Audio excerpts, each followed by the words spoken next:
तो दोस्तों आज हम बात कर रहे हैं माइक्रोसॉफ्ट एक्सेल की दूसरी क्लास में हमने पहली वाली क्लास में माइक्रोसॉफ्ट एक्सेल का कुछ ओवरव्यू समझा था, जिसमें हमने सीखा माइक्रोसॉफ्ट एक्सेल हम क्यों यूज करते हैं, क्या इससे बेनिफिट है, कितने रो और कितने कॉलम होते हैं माइक्रोसॉफ्ट एक्सेल के अंदर।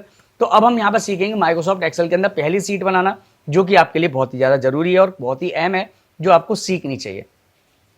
तो देखिए माइक्रोसॉफ्ट एक्सेल के अंदर हमने एक पहले टेबल बनाई थी लास्ट टाइम पर। हम एक नई टेबल लेने के लिए हम लोग क्या करते हैं, यहाँ पे देखिए सीट 1 लिख रहा है, इसके बराबर में एक और बॉक्स सा बना हुआ आ रहा है जिसमें लिख रहा है इंसर्ट वर्कशीट। इसके लिए आप शिफ्ट और F11 की को दबाएंगे तो भी आप नहीं ले सकते हैं। फिलहाल में हम यहाँ माउस से क्लिक कर देते हैं। तो अब मैं यहाँ पर थोड़ा सा पहले जूम बढ़ा लेता हूँ आपको, ताकि सही से दिखे भी और समझ में भी आए। अब हम यहाँ पर एक टेबल बना रहे हैं, टेबल का कोई भी एक नाम दे देता हूँ, मैं यहाँ पर बीच में लिख देता हूँ और मैं यहाँ पर लिख देता हूँ STOCK स्टॉक आइटम रिकॉर्ड। ठीक है, ये हमारे पास पहली टेबल है जो हम पहली टेबल बनाना सीख रहे हैं माइक्रोसॉफ्ट एक्सेल के अंदर। अब यहाँ पर हम लोग क्या करेंगे, यहाँ पर हम अपनी वही हेडिंग डालेंगे। सबसे पहले हमने यहाँ आइटम खरीदते हैं कोई भी, जब आइटम होगा तो वहाँ पे उसका रेट भी होगा और रेट के बाद वहाँ पे क्वांटिटी भी होगी कि आप कितना माल खरीद रहे हो। उसके बाद यहाँ पे निकलेगा अमाउंट। अब दुकानों पे क्या होता है, आप अमाउंट वगैरह खरीदते हैं तो कुछ दुकानों पे क्या होता है, ऑफर होता है। तो हम यहाँ पर एक कॉलम और बढ़ा लेते हैं डिस्काउंट का। इसके बाद अगला टॉपिक आएगा यहाँ पर डिस्काउंट अमाउंट का, और उसके बाद आएगा यहाँ पे पे अमाउंट का। ठीक है, बॉक्स अगर आपका कोई भी मैटर आपका बॉक्स के बाहर जा रहा है तो आप ऊपर क्लिक करिए और वहां से इसको थोड़ा सा लेंदी कर लीजिए, बड़ा कर लीजिए बॉक्स को। अब हम यहाँ पर एक आइटम टेबल बनाएंगे। तो देखिए सबसे पहले हम यहाँ ऊपर वाली लाइन को हम यहाँ मर्ज करेंगे। मर्ज से क्या होगा, ये जो अलग अलग बॉक्स चल रहे हैं इन सभी बॉक्सेस को हमें एक करना है। तो हम इनको सिलेक्ट करेंगे जहाँ तक हमारी टेबल चल रही है और इसको मर्ज कर देंगे। यहाँ पे देखिए मर्ज एंड सेंटर लिख रहा है, इसको मर्ज कर देगा, बीच में सेट कर देगा। हमने इसको बोल्ड किया और थोड़े से इसके साइज को इंक्रीज कर लिया, तो ये इंक्रीज हो गया। इसके बैकग्राउंड में कोई कलर देना है तो हम यहाँ बैकग्राउंड कलर दे देते हैं और यहाँ से फॉन्ट कलर दे देते हैं। अब नीचे की भी ये हमारी हेडिंग है, हमने इनको भी सिलेक्ट किया। यहाँ पे हम कोई डिफरेंट कलर ले लेते हैं, हमने कहा ये कलर ठीक है, वाइट कर देते हैं और इनको भी हम बोल्ड कर लेते हैं। तो ये हमने अपने पास कुछ हेडिंग बना ली। अब हमें यहाँ पे क्या करना है, हमने कहा कि भाई कोई एक आइटम खरीदते हैं पहले।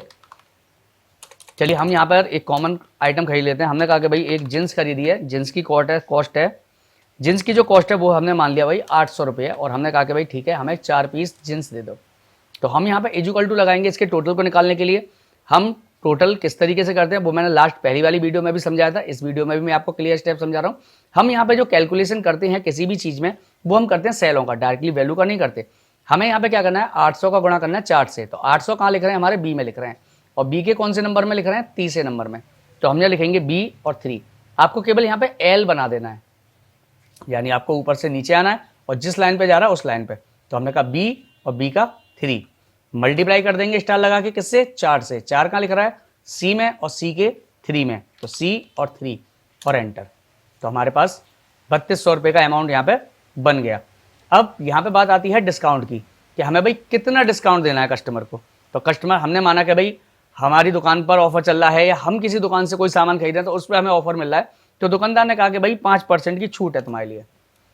अब हमें ये बात तो पता चल गई कि भाई 5% की छूट है हमारे लिए, लेकिन 5% हिसाब से कितने रुपए की छूट हुई। आप में से मेरे पास जितने स्टूडेंट्स आते हैं उनमें बहुत सारे स्टूडेंट ऐसे आते हैं जिनको ये भी नहीं आता है कि भाई परसेंटेज कैसे निकालते हैं। तो मैं आपको यहाँ पे पहले स्टेपली समझा देता हूँ कि किसी चीज़ की परसेंटेज कैसे निकालते हैं।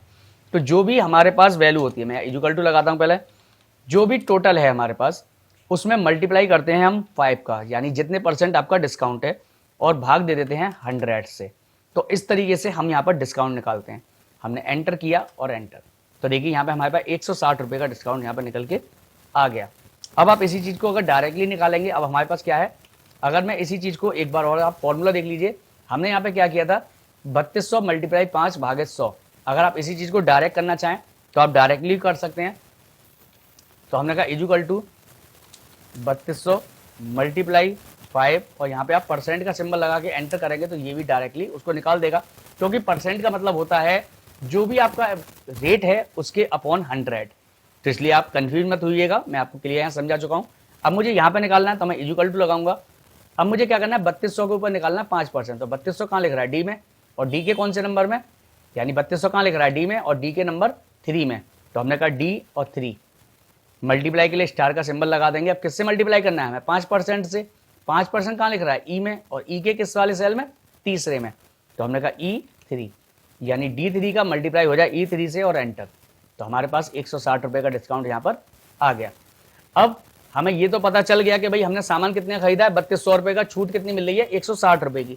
अब यहाँ पर हम कितने रुपए काट के देंगे उसे, यानी कि अब हम कस्टमर होगा या डीलर होगा, भाई डीलर है तो उसे कितने रुपए लेने हैं और कस्टमर है तो उसे कितने रुपए देने हैं।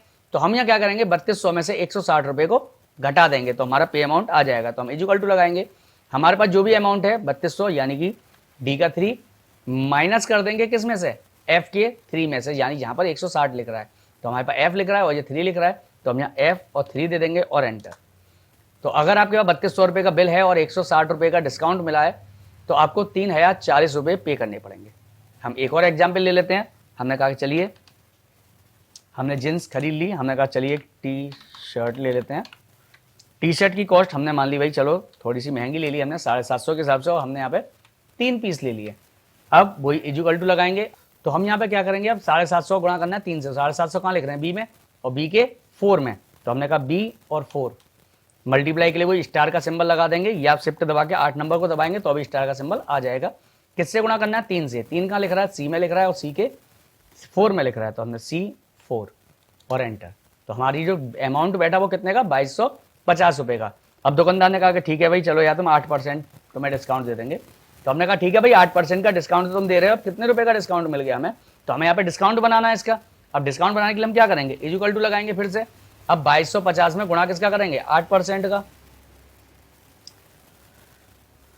तो अब हम यहाँ पे क्या करेंगे, 2250 में गुणा कर देंगे 8% का। तो हमारा 2250 कहाँ लिख रहा है, डी में और डी के 4 में, तो हमने कहा D4 मल्टीप्लाई हो जाए किससे, 8% से। तो 8% कहाँ लिख रहा है, ई में और ई के कहाँ लिख रहा है, ई में और ई के 4 में, तो हमने कहा E4 और एंटर। तो हमें 180 रुपये छूट यहाँ पे मिल गई। अब हम यहाँ वही वाली बात, अब यहाँ पे कितना करना है, तो हम इक्वल टू लगाएंगे, 2250 में से माइनस कर देंगे 180 रुपये को, तो यानी कि डी का 4 माइनस हो जाए एफ के 4 में से, तो डी का 4 माइनस हो जाए एफ के 4 में से और एंटर। तो 2070 रुपये की हमें यहाँ पे छूट मिल गई। तो आई होप आपको समझ में आया होगा माइक्रोसॉफ्ट एक्सेल के अंदर किस तरीके से हम यहाँ पर अपने पास गुणा कर सकते हैं, डिस्काउंट निकाल सकते हैं, पे अमाउंट निकाल सकते हैं और अपने पास डिस्काउंट अमाउंट निकाल सकते हैं। तो आई होप दोस्तों आपको समझ में आया होगा माइक्रोसॉफ्ट एक्सेल की इस एक वीडियो के अंदर हम किस तरीके से अपने बिल के अंदर अमाउंट निकाल सकते हैं, डिस्काउंट निकाल सकते हैं, डिस्काउंट अमाउंट निकाल सकते हैं और पे अमाउंट निकाल सकते हैं। देखिए जो भी मैं आपको यहाँ पे सीट सिखा रहा हूँ, यानी माइक्रोसॉफ्ट एक्सेल के अंदर जो भी चीज़ सिखा रहा हूँ और जिस तरीके से मैं सिखा रहा हूँ, आपको उस फाइल को सेव कर लेना है और हर बार एक नई सीट को लेके आपको वहाँ पर काम करना है, क्योंकि आप पुरानी ही सीट पर काम करेंगे तो आपको बहुत सारी चीज़ें हटानी पड़ेंगी और आप नया नहीं सीख पाएंगे। तो इस तरीके से आपको यहाँ पे काम करना है। तो उम्मीद है दोस्तों कि आपको ये दूसरी वीडियो भी माइक्रोसॉफ्ट एक्सेल की समझ में आ गई होगी। मिलते हैं हम आपसे अपनी अगली वीडियो में।